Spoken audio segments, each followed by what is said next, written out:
Tidak ada seorang pun yang telah naik ke surga selain daripada Dia yang telah turun dari surga, yaitu Anak Manusia.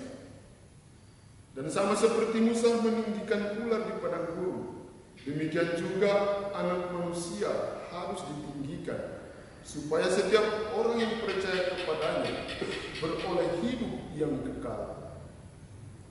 Karena begitu besar kasih Allah akan dunia ini, sehingga Ia telah mengaruniakan anaknya yang tunggal, supaya setiap orang yang percaya kepadanya tidak binasa, melainkan beroleh hidup yang kekal.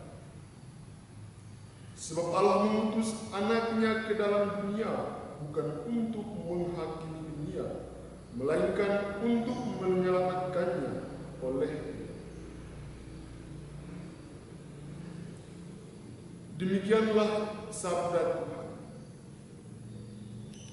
Saudara-saudara yang terkasih, Pace Eveni, inspirasi biblis pesta salib suci hari ini diambil dari Injil Yohanes bab 3 ayat 13 sampai 17.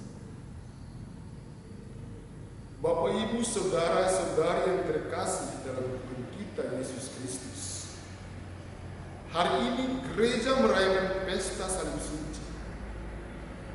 Pesta salib suci dimaksudkan untuk memperingati penemuan salib Tuhan Yesus oleh Santa Helena, ibu dari Kaisar Konstantinus, dan pemberkatan sebuah basilika di lokasi makam Yesus di Yerusalem. Sejak saat itu, perayaan salib suci sudah menjadi perayaan rutin di gereja timur. Dalam perjalanan waktu pada abad ke-7, perayaan ini menjadi bagian dari liturgi gereja barat. Saudara-saudari yang terkasih dalam Kristus, ada seorang pernah berkata kepada saya bahwa ia sangat tertegun ketika ia memandang sebuah salib pada baju orang, di kamar, di atas kuburan, ataupun bergantung pada leher seorang. Sejenak ia bertanya dalam hatinya, apa makna salib bagi mereka? Dan lagi ketika ia melihat tato salib di pundak dan di leher seseorang, sejenak ia bertanya, apa makna salib bagi mereka?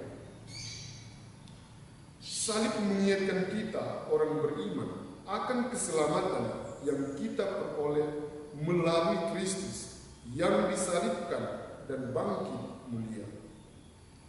Oleh karena itu, salib Tuhan Yesus Kristus merupakan kurban siri bagi kita dengan menanggung dosa-dosa kita umat manusia kesayangannya. Maka salib bagi Yesus merupakan wujud cintanya kepada kita, anak-anak kesayangannya. Saudara-saudari yang terkasih dalam Kristus Yesus, bacaan Injil hari ini mengajak kita untuk kembali memandang Kristus yang ditinggikan di atas salib. Dalam bacaan Injil, Yesus menyebutkan dirinya sebagai Dia yang telah turun dari surga. Tidakkah seorang pun yang telah naik ke surga selain pada Dia yang telah turun dari surga, yaitu Anak Manusia? Dan sama seperti Musa meninggikan ular di padang gurun, demikian Anak Manusia harus ditinggikan, supaya setiap orang yang percaya kepadanya beroleh hidup yang kekal.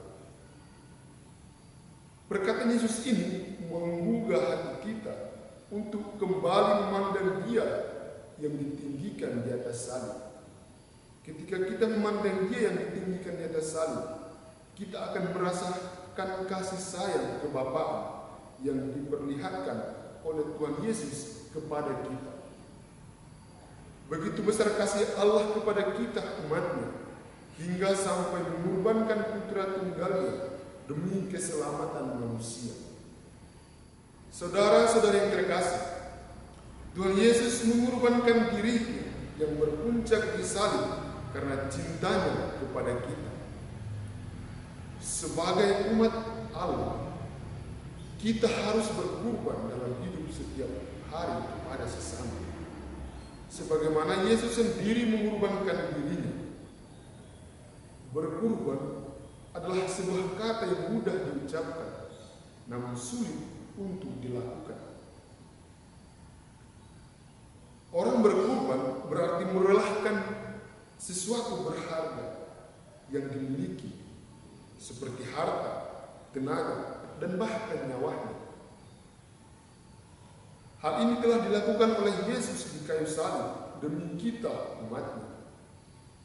Sebagai pengikut Kristus, hati kita juga haruslah bergetar oleh cinta dan terdorong untuk berkorban dan berbagi kepada orang-orang terdekat kita yang sedang menderita. Ketika kita terdorong oleh cinta untuk menolong orang-orang terdekat yang sedang menderita, marilah kita mulai mencintai mereka seperti Yesus sendiri mencintai semua. Marilah mulai memandang orang lain seperti Yesus melihat mereka, sebagaimana sabdanya untuk mencintai Allah dengan segenap hati, pikiran, dan segenap kekuatan yang kita miliki. Dan lagi, kita juga harus mencintai sesama sebagaimana kita ingin dicintai. Saudara-saudara yang terkasih, mungkin selama ini kita disibukkan dengan berbagai hal yang membuat kita tidak sempat memandang Dia di atas salib. Kita sibuk dengan hal-hal duniawi. Tindakan semacam itu tidak salah, tetapi jangan sampai membuat kita lupa bahwa kita adalah makhluk surgawi yang seharusnya lebih banyak mengumpulkan harta-harta surgawi melalui doa-doa dan perbuatan-perbuatan baik yang kita lakukan. Salib mengingatkan kepada kita akan keselamatan yang kita peroleh dari Kristus yang tersalib.